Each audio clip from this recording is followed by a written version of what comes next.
ઘટનાની વિગત મુજબ કિમ વિસ્તારમાં કન્સ્ટ્રક્શનના વ્યવસાય સાથે સંકળાયેલા શિવરત્ન અને અંકિત નામના બે સગા ભાઈઓ ભાગળ 4 રસ્તા પાસે આવેલી કાંગડિયા પેઢીમાંથી ₹35 લાખની રોકડ રકમ લઈને નીકળ્યા હતા। પોતાની ટોયોટો ફોર્ચ્યુનર કારમાં સવાર થઈને કિમ તરફ જવા રવાના થયા। જોકે આ ભાઈઓ અજાણ હતા કે જે ક્ષણે તેમણે આંગળીયામાંથી બેગ ઉપાડી ત્યારથી જ 4 શિકારીઓ તેમની પાછળ લાગી ગયા હતા અને તેમનો પીછો શરૂ કર્યો હતો।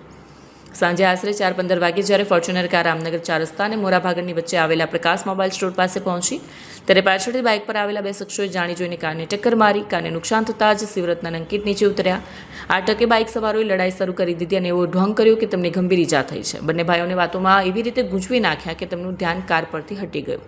જ્યારે બંને ભાઈ અકસ્માત મામલે દલીલો કરી રહ્યા હતા ત્યારે જ પૂર્વ આયોજિત કાવતરા મુજબ અને બે લૂંટારૂ એક્ટિવા પર હેલ્મેટ પહેરી ધસ્યા આવ્યા। એક લૂંટારૂ એક્ટિવા પર તૈયાર ઊભો રહ્યો અને બીજા એક લૂંટારૂએ ફોર્ચ્યુનરની ડ્રાઈવર સીટની પાછળના કાચ પર થર કે અન્ય હથિયારથી તોડી નાખ્યું।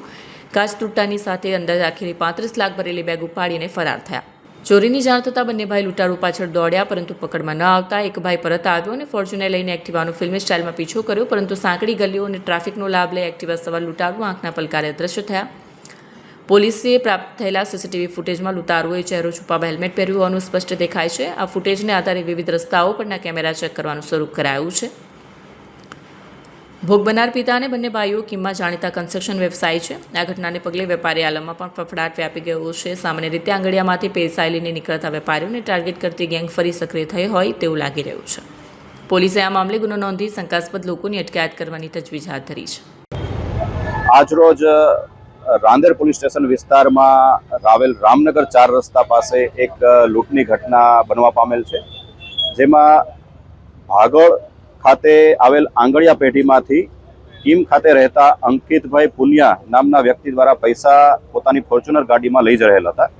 આ દરમિયાન રામનગર 4 રસ્તા પાસે આવતા એક મોટરસાયકલ ચાલક દ્વારા તેની સાથે એક્સિડન્ટની ઘટના બનેલ અને એક્સિડન્ટના કારણે બંને વચ્ચે બોલાચાલી થયેલ। આ રકઝકનો લાભ લઈ અન્ય એક્ટિવા ચાલક પાછળની સીટ પર રાખવામાં આવેલ પૈસાની બેગ કાચ તોડી અને ઉઠાવીને ફરાર થયેલ છે। સમગ્ર ઘટના જે બનવા પામેલ છે તેને ડિટેક્ટ કરવા માટે સુરત શહેર police crime branch, zone 5 LCB team તથા રાંદેર પોલીસ સ્ટેશનની અલગ અલગ ટીમો દ્વારા હ્યુમન ઇન્ટેલિજન્સ અને ટેકનિકલ સર્વેલન્સના આધારે ગુનો ડિટેક્ટ કરી આરોપીઓની ઓળખ કરી આગળની કાર્યવાહી ચાલુ છે।